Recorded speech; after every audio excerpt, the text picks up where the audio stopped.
Welcome to another deep dive. This one takes us to St. Joseph, Missouri. Oh, yeah, this case.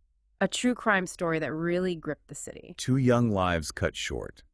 Eric Christian and Michelle Steele. Both abducted and killed, just within a few years of each other. It's a wild one. I felt like I was falling down a rabbit hole when I was going through the sources for this one. So many twists and turns. It's crazy how this case shines a light on manipulation, the dark side of it, and how the system failed to protect those who needed it most. Absolutely. We're going to be talking about a serial killer. A true manipulator. A wrongful conviction, too. And it really makes you question, like, accountability, justice, the whole thing. You'll hear about a confession. It was ignored. What? Yeah. We'll also talk about sodium truth serum. And get this, a chilling poem that kind of gives us a glimpse into the killer's secrets. Okay, let's start the beginning. May 1978. 4-year-old Eric Christian disappears from a shopping mall. A busy one in St. Joseph. Imagine this.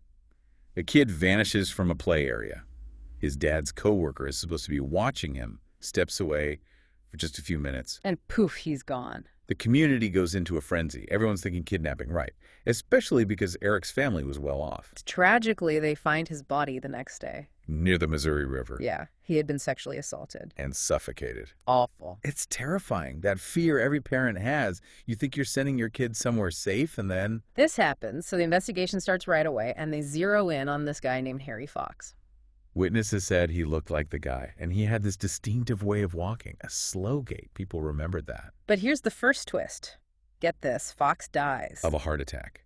During police questioning? Seriously. Yeah, and that kind of messed up the investigation right from the start. Wow, talk about a dead end. So where do they go from there? They shift their focus to another man, Melvin Reynolds. Why him? Well, his alibi wasn't quite adding up, and under the influence of sodium amytal... Wait, sodium amytal? Like truth serum? Yeah, they were using it back then, hoping to uncover the truth. I mean, it sounds like something out of a movie. Did it actually work? It's not that simple. Sodium amytal, this truth serum, it's unreliable. It can actually make someone really suggestible, so they might just say what they think the interrogator wants to hear. So it's not really the truth then? Exactly. And in this case, Reynolds ends up confessing. But you're saying he could have been pressured into it? It's possible. Think about the intensity of being interrogated. Plus, this drug, it's a recipe for a false confession. It's scary to think that could happen. Absolutely. And even though Reynolds kept saying he was innocent, they convicted him, sentenced him to life in prison, based on that confession under sodium amytal. Wow. Unreliable confession. A guy in prison claiming he didn't do it. And this is just the beginning. Unfortunately, yeah. 4 years later, 1982, St. Joseph gets hit with another tragedy. 11-year-old Michelle Steele disappears. After a dentist appointment. Routine stuff. And then she's just gone. The community must have been terrified. Absolutely. There were a lot of similarities to Eric's case. Witnesses reported seeing a man hanging around the Missouri River. Near the river again. That's eerie. And tragically, Michelle was found the same way Eric was. Sexually assaulted and suffocated. Yeah. It's hard to even hear those details. So awful. What happened with the investigation this time? Did they have any leads? First, they suspected Michelle's uncle. He found her body, but he had an alibi, so they had to look elsewhere. I see. So who did they focus on? This guy named Richard Clark. Richard Clark. What made him a suspect? Clark had a history. Disturbing behavior, attempted abductions, that kind of thing. Red flags. Big time. But the real clincher, the thing that linked him to Michelle's murder, was forensic evidence. They found nylon cord. It matched the ligature marks on Michelle's body. You mean the marks left from being strangled? Exactly. They had physical evidence this time. Yeah, they had his shoe prints too. Yeah. Matched the ones at the crime scene. So they brought him in. Oh, yeah. And get this, even bite marks on Michelle's body. They matched his dental records. It seems pretty open and shut at this point. You would think so, right? But you mentioned a poem earlier, remember? Oh, right. Was that connected to Richard Clark? Well, that's where things take a strange turn. While Clark's in jail, waiting for trial, he writes this poem. It's weird, almost like he's hinting at other secrets. Like he's taunting the investigators. Taunting them. Yeah, he was dropping these clues about his past, stuff he clearly wanted to keep hidden. This guy's facing a life sentence and he's writing cryptic poetry. Sounds like he wanted the attention. Maybe. And then As if the poem wasn't enough, he makes this crazy offer to the FBI. He says he won't talk to them directly, but he'll give them information about another case, a very important case. He's bargaining with the FBI. Yep, in exchange for seeing a psychiatrist. Interesting. Did he deliver on his end of the deal? He led them to a body in Illinois. James Churchill, he disappeared a couple of years before. So he gave them real information. Oh, yeah. And that's when things really started to unravel, because that confession, it opened up a whole can of worms. How so? An FBI agent, Joseph Holtzlag, he'd worked on Eric Christian's case years before. And when he saw Richard Clark, he was like, wait a minute. He recognized him. The unusual walk, the crooked arm, it all matched the descriptions from witnesses who'd seen Eric with that man years ago. Are you serious? They might have had Eric's killer right there all along. It was looking that way. And that's where Charles Ray Hatcher enters the picture. Richard Clark wasn't his real name. Nope, just one of many aliases. When they confronted him about Eric Christian, he just smiled. Okay, that is creepy. A smile. This guy sounds like a real piece of work. How did he manage to evade capture for so long? Well, Hatcher was a master of manipulation, Oh. always on the move, changing his name, vanishing like a ghost, and it turns out this wasn't his first time breaking the law, not even close. There's more to this story, isn't there? Oh yeah, a lot. We'll have to dig into that when we come back for part 2. We'll delve into Hatcher's background, his tricks, and the shocking things that are yet to come. Don't go anywhere, because this deep dive is just getting started. We're back, and man, where do we even begin with Charles Ray Hatcher? Last we heard, he was smiling after being confronted about Eric Christian. It's like he enjoyed the chaos. It's disturbing, for sure. And we left off talking about how this wasn't his first run-in with the law. Not even close. To understand him, we gotta go way back. Back to the beginning. Yeah, his childhood. Imagine this. He sees his brother die when they're kids. Electrocuted. Oh my gosh, that's horrible. I can't even imagine witnessing something like that, especially as a child. How could you not be scarred? Exactly. It messed him up. By the time he was 16, he was already committing crimes. Started with car theft, but it escalated quickly. What kind of escalation are we talking about? More serious offenses, Mm. assault, violent stuff. But here's the thing about Hatcher. He was really good at manipulating people. And he used that skill to avoid consequences. What do you mean? He would pretend to be mentally ill. He was faking it. Yep, to get out of trouble. And it worked. He was in and out of prisons, psych wards, the whole 9 yards. So he was playing the system, using mental illness as a way out. Exactly. And this went on for years. He'd escape, change his name, and start all over again. That's incredible. He was like a chameleon, constantly changing, disappearing. He was a real master manipulator. And back then, the system wasn't as equipped to deal with someone like that. It makes you wonder, how did he convince doctors and psychologists he was actually sick? It wasn't easy, but Hatcher was good at it. He knew how to play the part, how to say the right things. He was convincing.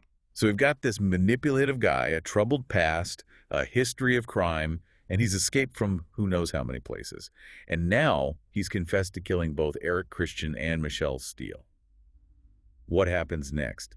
Do they finally get him behind bars for good? Well, with Hatcher confessing, there's finally hope for Melvin Reynolds, the guy who was wrongly convicted for Eric's murder. It's about time.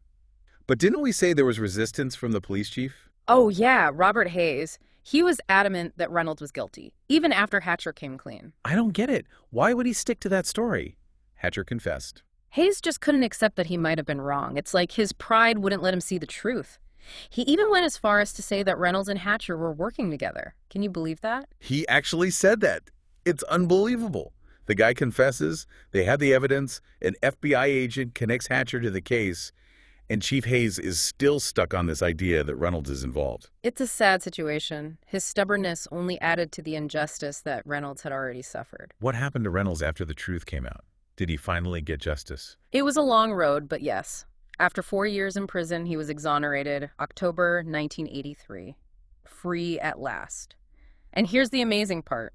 He didn't sue the city or anything. Really? He didn't try to get money for what they put him through. Nope. He said his freedom was more valuable than any amount of money. Imagine going through something like that and coming out with that kind of grace. It's powerful. Absolutely. What a testament to his character. Yeah. So what about Hatcher? What happened after he confessed? He ended up pleading guilty to Eric's murder, got a life sentence for that.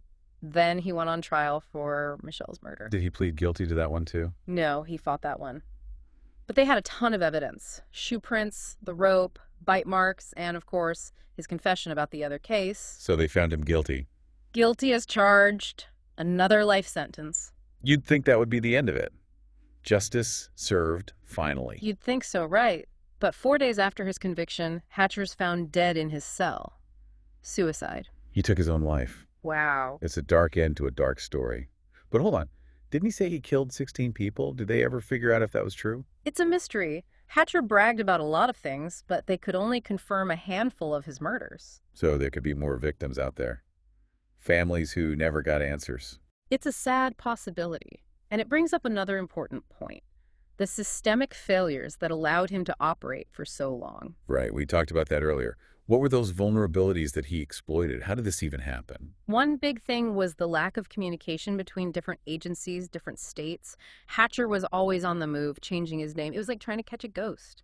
And back then, they didn't have the technology we have today. No internet, no shared databases. It made it so much harder to track him. He could basically disappear, start over somewhere new, and no one would be the wiser. It's mind-boggling to think about how easy it was for someone like him to slip through the cracks. But what about the mental health system? How did he manipulate that? He was a master at playing the victim. He knew how to present himself as mentally ill, even though he wasn't. And sadly, back then, mental health professionals weren't as aware of these kinds of manipulative tactics. So he took advantage of a system designed to help people. That's so messed up. It is, and it's a reminder that we need to be vigilant, even within the mental health field. We have to be able to spot these manipulators, protect the vulnerable, and make sure that the system is used for good, not for someone's twisted games. We're going to take a short break, but stick with us. When we come back, we'll talk about the lasting impact of this case and what we can learn from it. Stay tuned. We're back, and this case, it just keeps getting deeper. It's not just about Hatcher's crimes, it's about everything surrounding it. The victims, the families, It's the cracks in the system. the whole fight for justice and accountability. It makes you realize that even when we try to do things right, there are always going to be weak spots someone can take advantage of. And sometimes, yeah, those weaknesses lead to terrible consequences. We talked about the system's failures, but let's go back to that poem Hatcher wrote.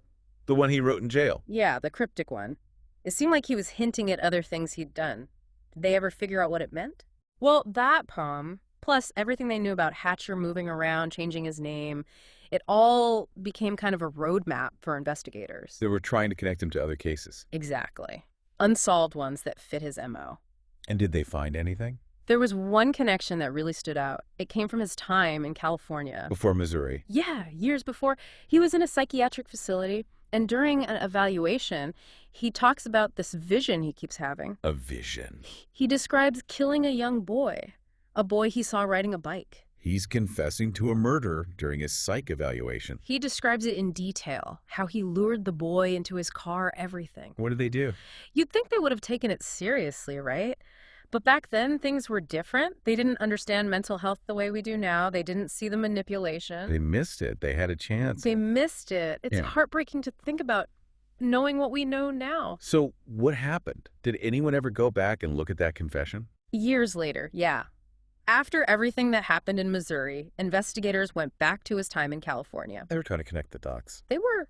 They started comparing the details from that confession to unsolved cases in the area, and that's when they found a match. They did. The 1969 murder of a 12-year-old boy in Antioch, California, William Freeman. The details matched what Hatcher had said. They lined up perfectly. It's crazy, right? He just casually confesses to this murder, and it takes years for someone to connect it. It's like something out of a movie. It's another tragic example of how Hatcher manipulated the system, and how sometimes we're just not equipped to see the danger right in front of us. So another victim, another life lost.